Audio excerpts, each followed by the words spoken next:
Hey Biscuiteers, Fuchsia here. So, today we're going to play Buff Dragon. This is a different build from probably what you're used to. There's no Celestial Dragon here, just because I didn't want to craft 3. So instead I put 2 Filenes and 1 Romelia. But otherwise it's quite a standard list. There's Windswept Dragonute, and there's no 8-player point card that like makes the board. So it's like, this is like a more aggressive list. I got it from someone on Discord gave me the list and I modified it, and to be honest it's been serving me quite well. Basically the idea is like you buff your deck and then you start doing damage with Rowan in combination with Brutal Dragonute, Windswept Dragonute, your dragon hands, and just like your huge boards and stuff like that, and your Dracs, as well as your Rockwills. So yeah, pretty interesting deck. I haven't played Buff before just because I didn't have the legendaries. Now I'm able to play it and I'm very happy to report that it seems good, as you will see through these games.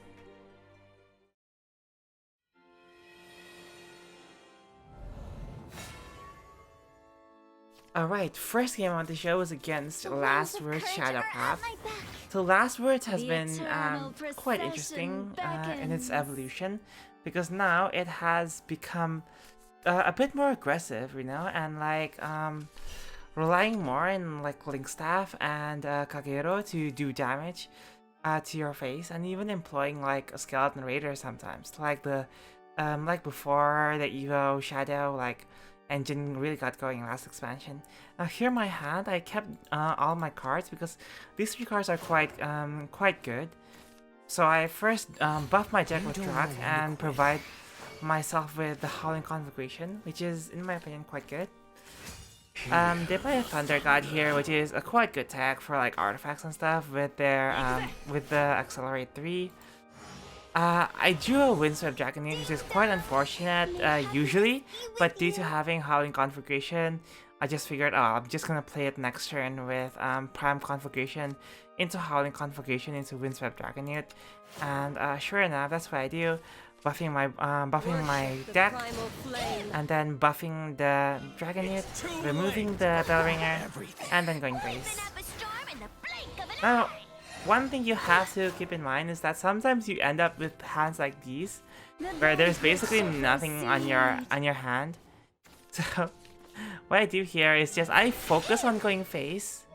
Of course I remove this, right? But it's a 1-3, right? So I'm not too fussed about that, and I just try to go face, knowing that I have Filene next turn for removal. They do manage to like heal quite a bunch though, especially with this Chaotic Doom sacking into the heal. So that's quite an annoying thing for us, but fortunately we do top deck a Drak. One theme with this deck is that sometimes you just don't have the card draw you need. Sometimes you have a lot of card draw.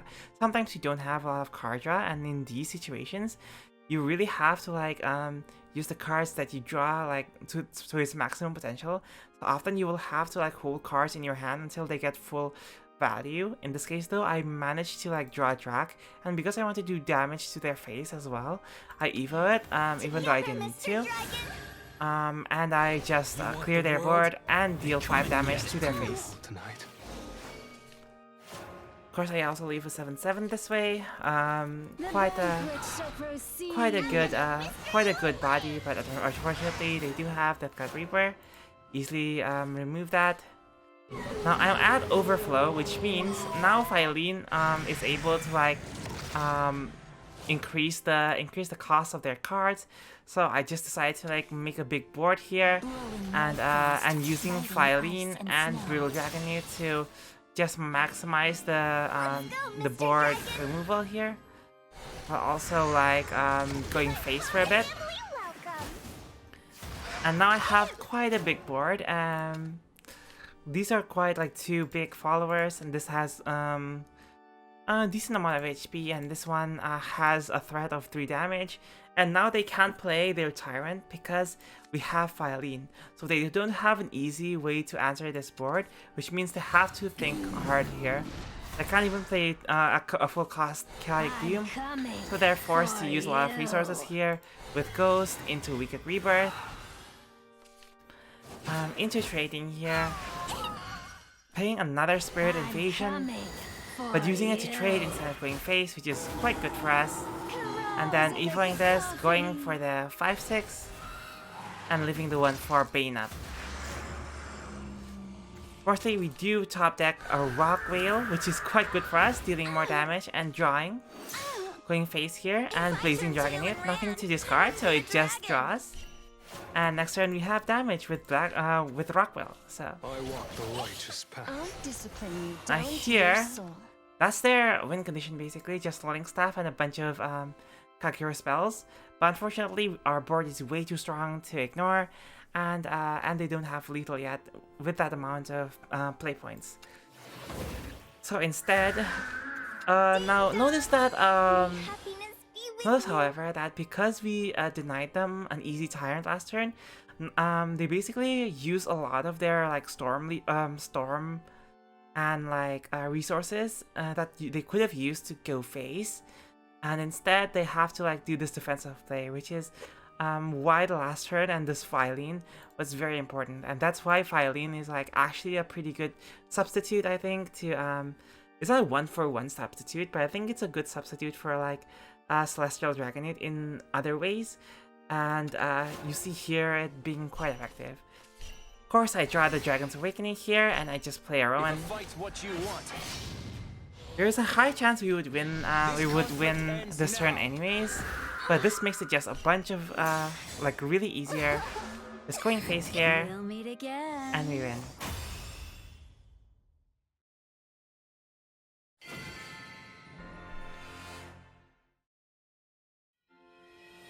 Second game I want to show was against Havencraft. So the thing with Haven is, sometimes if you can make a good enough early board, I found that they just give up. I found that that's just a thing, that sometimes they just give up if you make a good enough early board. So I actually won against a few Havencrafts before I got to this game, just because I wanted to show an interesting game where I didn't misplay and the Havencraft didn't immediately concede. So here you go. It's Ward, of course. I think the more popular of the two Haven variants. So here you are. So I decided to like remove the whale, just because the whale, if it's not at 9 HP yet, it's quite a brick, because you have to play it at 6, or you have to like buff it up using, for example, a Drak twice. So instead of like doing that, I just like, you know what, it's just fodder for Blazing Dragonite, it's whatever. Play Filene here just because I have another one in hand, and it can deal quite well with their Guiding Barrier Angel. Of course, I have a Drak here, so I just bane that, and I play the Drak. You don't know when to quit. Clouding Conflagration, doesn't really matter which one, but I picked the Filene just so that it becomes a bit more menacing. I keep it though. This is one of the scenarios I said where sometimes your hand is like really stressed for resources, and you kind of want to keep your card, right? Because I only have 3 cards in hand, and I don't know what I'm going to draw next turn. I decided to keep Filene, the second Filene, just in case I need the removal with the Evo and stuff. So yeah, that's why I didn't play it on the last turn, even though I had 2 play points to spare. That seems to be quite relevant here, seeing that they have a big Barrier Angel, but we do have another Filene here just to like bane. So I just play it now because like what else am I going to play, right? Although I kind of don't want to play Dragon Handspur just because next turn it gives me a draw, and right now, as you can see in our hand, we kind of need draw. So instead, I go aggressive and play Brutal Dragonite. As you can see, this is quite an annoying board to deal with. 2 Banes and a 3/4 on turn 5 for Havencraft is a bit of a pain to deal with. So they do manage to try and get this Carmia. But at the end of the day, they couldn't clear the board super effectively. They lose one ward anyways, and they can't trigger this amulet. And I get the draw the next turn. Because of Karmiai's damage, I can just evolve Filene and then go face here. And of course, because I drew 2 windsweeps, I just played them. And here you go, suddenly 9 damage on my board, and they're at 5 HP. Of course, their board is going to refill, and they'll have a lot of wards.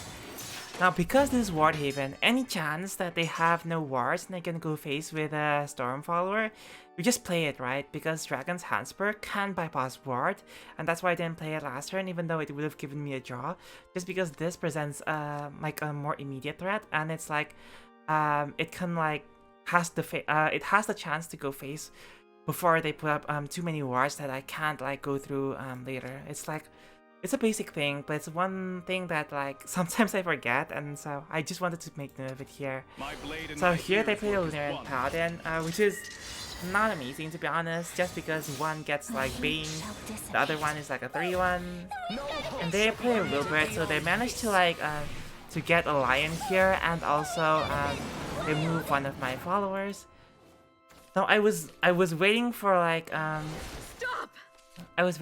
lethal here. But instead, I got a Drak with 5 defense. I needed a Drak with like 7 defense in order to like get lethal. So because I couldn't do that, I saw their board and saw that, well, they can't really have lethal against me, especially if I play the 0 attack Guiding Billionaire Angels. So I just play both Billionaires. This way I get not only draw for like potential lethal next turn. They're also forced to trade and not play anything, just because Havencraft, like especially Ward Havencraft, don't have too many spells that they can play against this to like buff their board or anything and punish me. So they're basically board locked, and they're also giving me draws. So yeah, honestly, I think the best play there would have been not to attack at all. So at least I don't get the draws, but I do get the draws, and I draw a Rock Whale, so I just play it. The primal flame. You refuse to listen. Easy game. I envy you.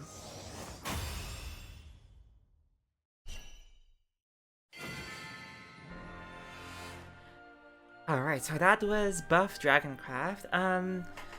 This is a pretty different list from the standard one because it doesn't have Celestial Dragonute, and as a tech, I'm including Romelia instead of like the 7 play point card that summons 2 different followers. You can run that too, but honestly, this is the deck I settled with, and I think it's quite good. It's like a mix of like the gameplay from Ramp Burn, but without Natura. Instead of you playing the Natura package, you play the buff package, and I think that's quite good. Like Rowan and Brutal Dragonute and stuff still does heavy lifting, but Coral Shark is quite useful. Windswept Dragonute is like quite a good source of damage, as is Rock Whale, and especially with the Rowan Amulet up. And then Drak is also quite a good board clear and does good damage to face too. So at the end of the day, I think this variant of like buff dragon is usable if you don't have the Celestial Dragonutes. And I'm not even using a full set of Filene here, so you know, if you don't have too many dragon legendaries, I feel like this is fine. You can switch out the Romelia for the 7 play point gold that summons 2 things too, I think. Like, it's fine. It will work in rotation, I think, to win you some games. It's not the most optimized or like high tier list ever, but I think it's quite good. And overall, I recommend this deck because it's quite fun. And it's quite okay. Buff Dragon finally good. So yeah, so comment down below if you agree or not, and what have you been playing in the GP so far. And if you like this video, give it a thumbs up. If you loved it, give me a sub. And like always, have a great day.